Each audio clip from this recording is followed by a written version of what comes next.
Okay, so recently my tutor has been taking some problems on the general binomial coefficient.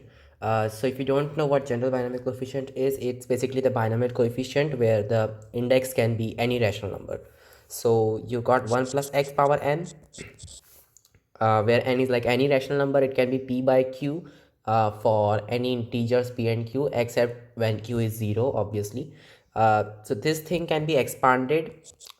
This thing can be expanded as 1 plus, I think, n into, okay, n upon 1 into x plus n into n minus 1 upon 2 factorial into x. This is 1 factorial into x squared, and then you got n into n minus 1 into n minus 2 upon 3 factorial into x cube, and so on. So this goes for infinity. So this is like an infinite series for the function 1 plus x power n. So I think this can be proved very easily using the Taylor series. But the problem is that when we have to use the Taylor series, we also have to know the derivative of x power n. And unfortunately, the proof of the derivative of x power n actually relies on the general binomial theorem. So that's kind of circular reasoning.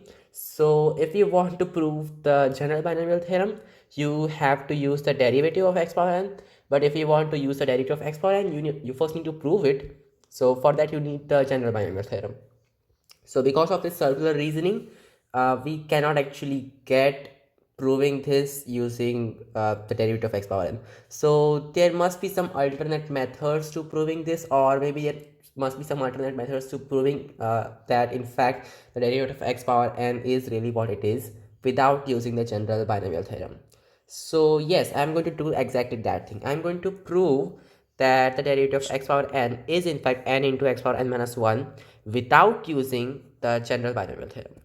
So the very first thing which I'm going to obviously do is that I'm going to find the derivative of x and of 1 upon x. So because these two will be very crucial in everything which I do in the further thing. Okay, so the derivative of x is like obviously 1. So d by dx of x, this is almost the same thing as dx upon dx. So that's like obviously going to be 1. So that's like not even essential to talk about. The real thing is actually the derivative of 1 upon x.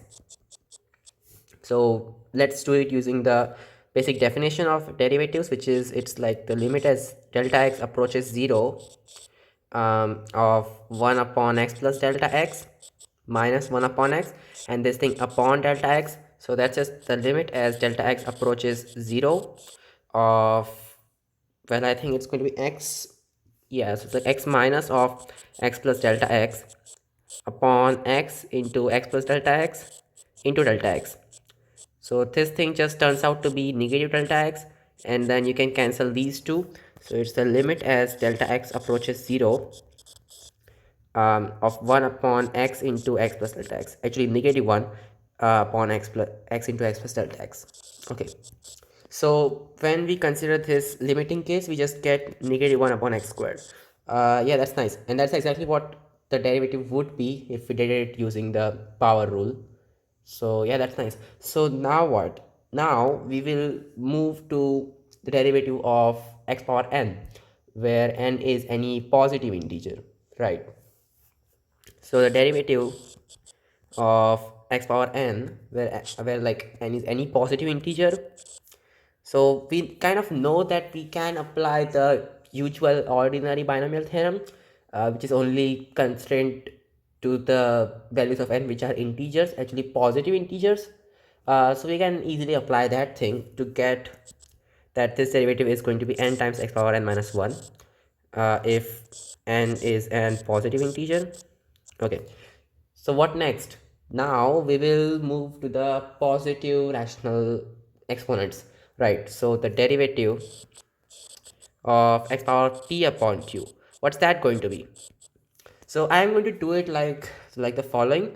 This is going to be the same thing as finding the derivative of x into, okay, so x power 1 by q, and that thing raised to the pth power, right? So yeah, that's kind of going to work. So first of all, we need to find what the derivative of x power 1 by q is. Instead, Let's just do it like this. So what I'm going to consider is x power p, which can be written as x power p upon q into x power p upon q into x power p upon q, so on, and then finally x power p upon q. Well, how many of these are there? There are q of these things, so q of these x power p upon q stuff. Yeah, that's basically x power p, obvious. So what now? So now I will take the derivative and I will use the product rule on this thing. So over here you can view it as a multiplication of q functions, where in fact every function is equal to x power p upon q. So if you try using the product rule on this thing, you will see that its derivative, so like d by dx of x power p, that's also the derivative of this thing. So the derivative of this thing is going to be, using the product rule, it's going to be q. And if you don't know how to use the product rule for more than uh, more than two functions multiplied together, this is actually very easy to prove using induction, that it's going to be the sum, where you take the derivative of one function individually and you multiply it with the rest of the functions without the derivative, and you just sum that up in a cyclic way. So like take the derivative of the first function, multiply with everything else, and add to that the derivative of the second function multiplied by everything else, and so on.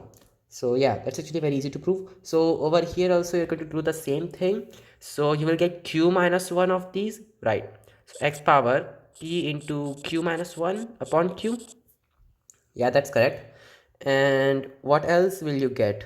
You will also get the derivative of x power p upon q, right? So the derivative of x power p upon q, that looks correct, right?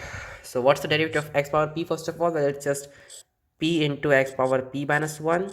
So this is equal to q into x power, I think it's like p minus p upon q, and then the derivative of x power p upon q.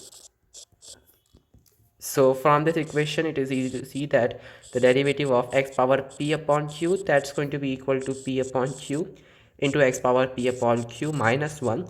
But this is only applicable when p and q are, I think, positive integers. Yeah. So what about the negative integers then? Well, it's actually very easy. So x power, let's just say it's like minus p by q, where p and q are still positive integers. But now you see the exponent is a negative rational integer. It's a negative rational number. Yeah. So what about the derivative of this thing? So the derivative of x power negative p upon q, that is going to be equal to, so what I can do is that I can write it as x power negative 1. Yeah, that would be correct. So x power negative 1, so the derivative of x power negative 1 raised to the p upon q power.